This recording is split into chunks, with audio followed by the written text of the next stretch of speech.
तो आज हमारे टॉपिक है संसद। भारतीय संसद के बारे में अपन बात करेंगे आज कि संसद का गठन कैसे होता है, संसद के क्या क्या कार्य होते हैं, संसद में क्या चीज होता है, वो सारी चीज पढ़ेंगे अपन। तो सबसे पहले हम बात करें संसद का उल्लेख कहाँ पर किया गया है। तो संसद का उल्लेख है वो भाग 5 के अंदर देखने को मिलता है। कौन से भाग में? 5 में। और अनुच्छेद की बात कर ले संसद का कि कौन से अनुच्छेद में संसद आता है, तो अनुच्छेद 79 में संसद आता है। 79 ये कह रहा है कि भारत के लिए एक संसद होगी जो 2 सदनों यानी राज्यसभा और लोकसभा से मिलकर बनेगी, और साथ में इसका अंक और होगा राष्ट्रपति, यानी राज्यसभा लोकसभा 2 सदन होंगे और राष्ट्रपति भी इसका हिस्सा हो जाएगा। तो कुल मिलाकर के 3 अंगों से मिलकर संसद का निर्माण होगा। तो सबसे पहले हम बात करें संसद के 2 अंग है वो कौन कौन से, उनके बारे में चर्चा करेंगे। तो एक अंग का नाम है राज्यसभा, एक का नाम है लोकसभा। इसके अलावा राष्ट्रपति भी इसका अंग होता है। तो राष्ट्रपति के बारे में हम पहले से ही पढ़ चुके। तो सदन 2 हो गए इसके, एक हो गया राज्यसभा और एक हो गया लोकसभा। राज्यसभा का उल्लेख भारतीय संविधान के अनुच्छेद नंबर 80 के अंदर किया गया है। लोकसभा का उल्लेख भारतीय संविधान के अनुच्छेद 81 के अंदर किया गया है। अब देखिए इन दोनों को अपन साथ में लेते हैं, राज्यसभा और लोकसभा दोनों। सबसे पहले हम बात करेंगे इनके उपनाम क्या है और इनको किस नाम से जाना जाता है। तो राज्यसभा की बात करेंगे तो अपन सबसे पहले राज्यसभा को किस नाम से जाना जाता है, तो सबसे पहले इसको कहा जाता है उच्च सदन।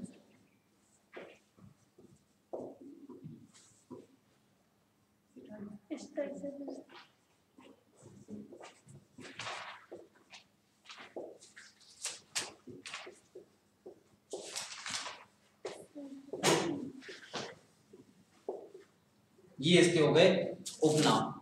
लोकसभा की हम बात करें कि लोकसभा के क्या उपनाम होते हैं।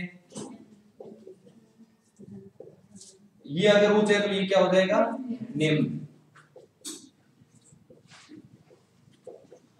वो अगर स्थायी सदन है तो ये क्या हो जाएगा? अस्थायी। इसे अस्थायी सदन कहा जाता है। इसके अलावा इसको जनता का सदन या लोकप्रिय सदन भी कहा जाता है। इसे जनता का सदन भी कहा जाता है और लोकप्रिय सदन भी कहा जाता है। तो सबसे पहले संसद से संबंधित अगर 0 से अपन शुरुआत करें तो पहला क्वेश्चन ये उठेगा संसद का उल्लेख भारतीय संविधान के कौन से भाग में किया गया है, तो भारतीय संविधान के भाग नंबर 5 में। भारत के लिए एक संसद होगी, ये प्रावधान भारतीय संविधान के कौन से अनुच्छेद में किया गया है? 79 में। और 2 सदनों से मिलकर बनेगी। संसद के कितने सदन हो गए? तो 2। एक तो हो गया राज्यसभा, एक हो गया लोकसभा। 2 सदनों और राष्ट्रपति से मिलकर बनेगी। तो इसका मतलब राष्ट्रपति भी इसका हिस्सा हो गया। और राष्ट्रपति का पद भारतीय संविधान में कौन से अनुच्छेद में आता है? 52।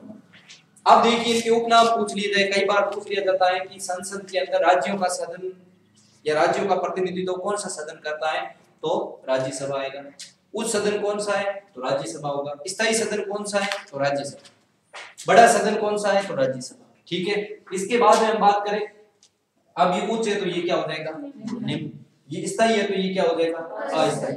और ये राज्यों का सदन है क्योंकि इनका चुनाव राज्यों की विधानसभाओं के सदस्यों द्वारा किया जाता है, जबकि ये जनता का सदन है क्योंकि यहाँ के जो सदस्य होते हैं, लोकसभा के मेंबर्स होते हैं, उनका चुनाव जनता द्वारा होता है, इसलिए इसको जनता का सदन कहा जाता है। अब देखिए नेक्स्ट हम बात करें सदस्य संख्या।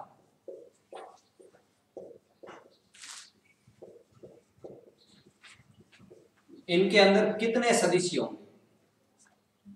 तो राज्यसभा के अंदर इनमें अधिकतम सदस्य संख्या निर्धारित की गई, न्यूनतम की समय सीमा नहीं है। संविधान द्वारा कहा गया है कि अधिकतम कितने सदस्य हो सकते हैं, तो अधिकतम सदस्य होंगे 250। अधिकतम कितने होंगे? 250 सदस्य होंगे। और उनमें से निर्वाचित कितने होंगे और मनोनीत कितने होंगे? तो ध्यान रखना, इनमें निर्वाचित होंगे वो होंगे 238 और मनोनीत कितने होंगे? तो मनोनीत होंगे 12 और उनको मनोनीत करेगा कौन? राष्ट्रपति करेगा। किस आधार पर करेगा?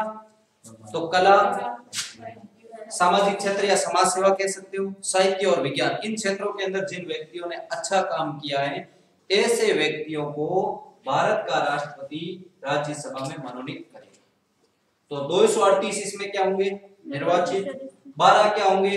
मनोनीत। ठीक है, अब 238 में से अगर 238 की हम बात करें तो ये जो निर्वाचित हो रहे हैं राज्यों से कितने निर्वाचित होंगे? तो राज्यों से होंगे 234 और केंद्र शासित प्रदेशों से, तो केंद्र शासित प्रदेशों से होंगे 4।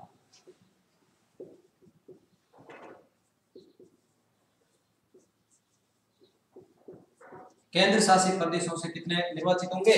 4। अब आपके दिमाग में प्रश्न एक आया होगा कि हमने पढ़ा कि आगे चुनाव आ रहा है, उसके बारे में चर्चा करूंगा मैं। राज्यसभा के सदस्य सारे, उनको वोट कौन डालते हैं? विधानसभा के सदस्य।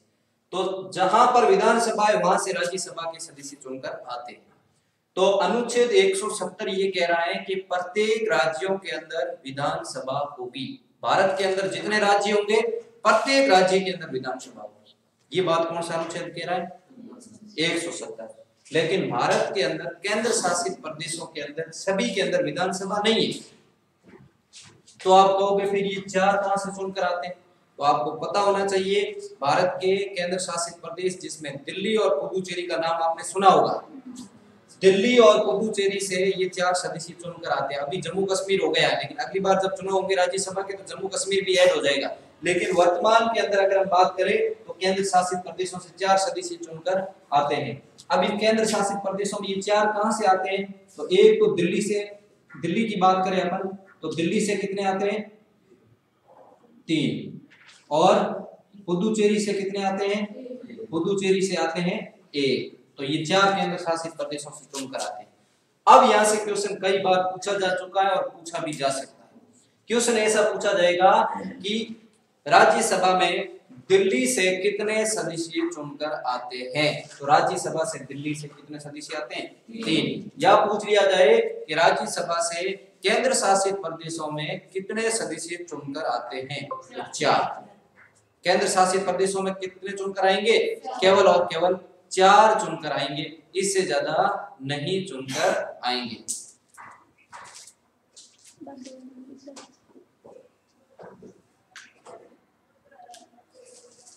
अगली बात करें हम, इनकी बात हो गई, ये सदस्य हो गए।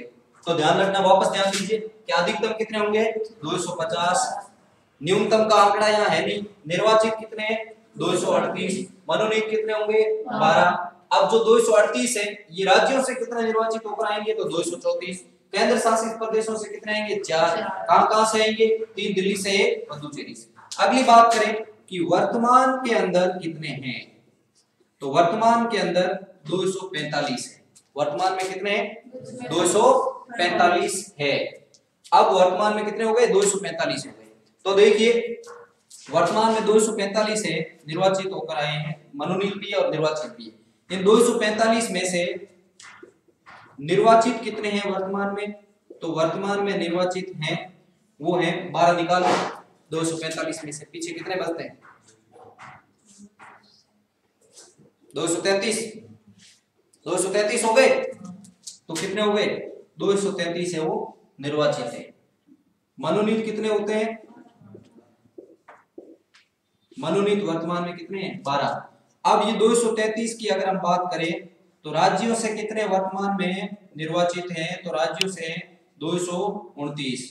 केंद्र शासित प्रदेशों से 4 होने चाहिए, तो केंद्र शासित प्रदेशों से पूरे के पूरे 4 है। 5 सीटें खाली चल रही है, तो कहां से चल रही है? राज्यों से खाली चल रही है। 229 और 4 कितने हो गए? 233। तो 233 और 12 कितने हो गए? मनोनीत। टोटल कितने हो गए? 245। ये वर्तमान का आंकड़ा है। ये तो हो गई राज्यसभा की बात। अब हम बात करें कि लोकसभा के अंदर सदस्य संख्या कितनी होनी चाहिए। लोकसभा के अंदर भी यह आंकड़ा निर्धारित किया गया है कि अधिकतम कितने सदस्य होंगे? अधिकतम होंगे 552। लोकसभा में अधिकतम कितने सदस्य हो सकते हैं? तो 52 सदस्य होंगे। इनमें से निर्वाचित कितने होंगे? निर्वाचित की अगर हम बात कर ले तो निर्वाचित होंगे इनमें से 550। मनोनीत कितने होंगे? तो मनोनीत होंगे 2, और 2 कौन होंगे? आंग्ल भारतीय। इनको मनोनीत कौन करेगा? भारत का राष्ट्रपति। कौन से अनुच्छेद के तहत करता है? अनुच्छेद 331 के तहत करता है। इनको मनोनीत करता है कौन करता है? राज्यसभा के सदस्यों को राष्ट्रपति करता है। कौन से अनुच्छेद के तहत करता है? अनुच्छेद 80(3) के तहत करता है। अब देखिए ये निर्वाचित होंगे 550। इनमें से राज्यों से कितने निर्वाचित होंगे और केंद्र शासित प्रदेशों से कितने आएंगे? राज्यों से तो 530 आएंगे और केंद्र शासित प्रदेशों से कितने होंगे? केंद्र शासित प्रदेशों से होंगे 20। तो कितने हो गए? 530 और 20 कितने हो गए? 550। ये सदस्य इस प्रकार से आएंगे। आगे हम बात कर ले कि वर्तमान के अंदर क्या सिस्टम है। वर्तमान की जो 17वीं लोकसभा चल रही है उस लोकसभा के अंदर क्या स्थिति है, तो उसकी हम बात करें तो वर्तमान के अंदर 543 सदस्य हैं। कितने? 543 सदस्य वर्तमान के अंदर है। वर्तमान के अंदर मनोनीत की बात करें तो वर्तमान के अंदर मनोनीत है एक भी नहीं है, 0 है। वर्तमान में मनोनीत क्या है? 0 है। सारे सदस्य निर्वाचित है। अब ये क्यों 0 है इसके बारे में बाद में बात करूंगा। उससे पहले ध्यान दीजिए कि वर्तमान में जो ये मनोनीत है इनकी बात करें अपन तो 13 सदस्य जो है वो निर्वाचित है। वर्तमान में निर्वाचित की बात करें 543 है, जिसमें अगर अपन 543 है, इसमें अगर निर्वाचित की बात करें तो निर्वाचित कितने? पूरे 543 के 543। मनोनीत की बात करें तो मनोनीत क्या है? 0, एक भी मनोनीत नहीं है। अब 543 में से अगर हम बात करें कि केंद्र शासित प्रदेशों से 13 है, केंद्र शासित प्रदेशों से 13 है, केंद्र शासित प्रदेश यहाँ से 13 सदस्य वो क्या है? निर्वाचित है। राज्यों से कितने हैं? तो राज्यों से है 530। इस तरीके से ये क्या बन गया? 543 का आंकड़ा बन गया। अब इन केंद्र शासित प्रदेशों में सबसे ज्यादा किसके हैं? तो सबसे ज्यादा है दिल्ली के। दिल्ली के कितने सदस्य हैं? 7। दिल्ली के कितने? 7। बाकी सभी केंद्र शासित प्रदेशों के एक एक सदस्य। ऐसी स्थिति में 6 दूसरे केंद्र शासित प्रदेशों के और एक दिल्ली का। इस तरीके से क्या हो गया? जम्मू कश्मीर और लद्दाख को छोड़कर, ध्यान रखना, जम्मू और लद्दाख को छोड़कर जो पहले केंद्र शासित प्रदेश थे आपको पता है कितने थे? 7 थे। कौन कौन से? चंडीगढ़, लक्षद्वीप, दिल्ली, दादर नगर हवेली, दमन द्वीप, अंडमान निकोबार द्वीप समूह और पुदुचेरी। उसकी एक ट्रिक है,